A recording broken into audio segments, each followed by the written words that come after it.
और लारेब के बारे में हर जानकारी खंगालने की कोशिश इस वक्त पुलिस कर रही है, एटीएस कर रही है। गायत्री, जरा बताइए कि पुलिस को लारेब के परिवार और उसके रोज के दिनचर्या, जिस तरह से वो आता जाता था, किन किन से मिलता था, इसको लेकर अभी तक क्या जानकारी मिल पाई? खासकर उसके जो छात्र मित्र रहे होंगे वो क्या बता रहे हैं लारेब के बारे में?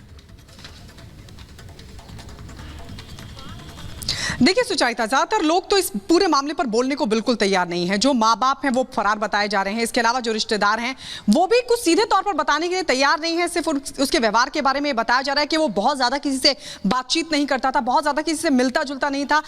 लारेब हाशमी की ताई जी से जब रिपब्लिक भारत ने बातचीत की तो उनसे जब पूछा गया, उन्होंने बताया कि यहीं पर उसका जन्म हुआ था। जो बराबर में मदरसा है, जो मस्जिद है, वहां पर वो अक्सर जुमे की नमाज पढ़ने के लिए जाया करता था। बहुत ज्यादा किसी से बातचीत नहीं करता था और इसीलिए जो उसके तमाम जो लोग उससे बातचीत करते थे बहुत ज्यादा उसके व्यक्तित्व को नहीं समझ पाते थे, इसलिए बहुत ज्यादा उसके बारे में बताने के लिए सक्षम नहीं, या फिर जिनको पता है वो बताना नहीं चाहते, क्योंकि ये अपने आप में एक बहुत बड़ा मामला हो गया है। लेकिन सबसे बड़ा सवाल ये खड़ा होता है कि 19 साल का छात्र, बीटेक इंजीनियरिंग का फर्स्ट ईयर का छात्र, जो कि इस तरह के जिहादी वीडियोस देखता था, पाकिस्तानी नेटवर्क से जुड़ना चाहता था, पाकिस्तानी कट्टरपंथी नेता को सुना करता था, वो इस तरह की वारदात को अंजाम देता है। उसके ख्वाब ऐसे हैं कि वो अतीक की तरह बनना चाहता था। उसकी आइडियोलॉजी पाकिस्तानी कट्टरपंथी नेता से मिलती जुलती थी। उसको तालिबानी कल्चर पसंद था। ये तमाम बहुत चीजें सारी जानकारियां सामने आ रही हैं, जैसा गायत्री आप बता रही हैं, लेकिन लारेब को लेकर भी नई नई थ्योरी सामने आ रही हैं। ऐसे में पुलिस अब 2 थ्योरीज पर खासकर फोकस करके काम कर रही है। वो थ्योरीज क्या है और लारेब से क्या क्या जानकारी मिली है, इस रिपोर्ट के जरिए बताते हैं।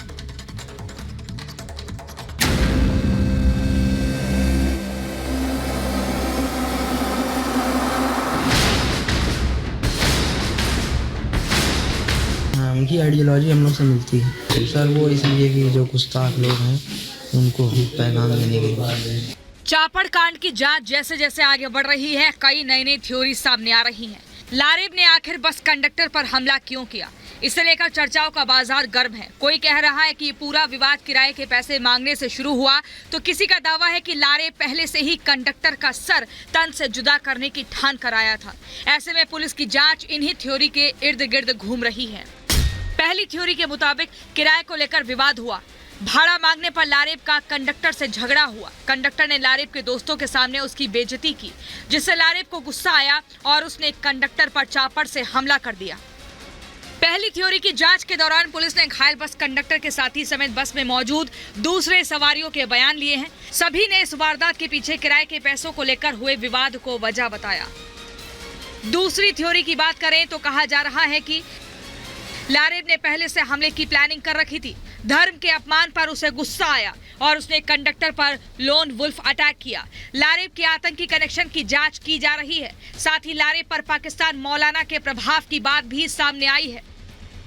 हालांकि दोनों ही थ्योरी पर जांच जारी है, लेकिन दूसरी कहानी पर ज्यादा जोर दिया जा रहा है, क्योंकि लारेब को लेकर हुए खुलासे भी उसके जिहादी सोच की तरफ ही इशारा करते हैं।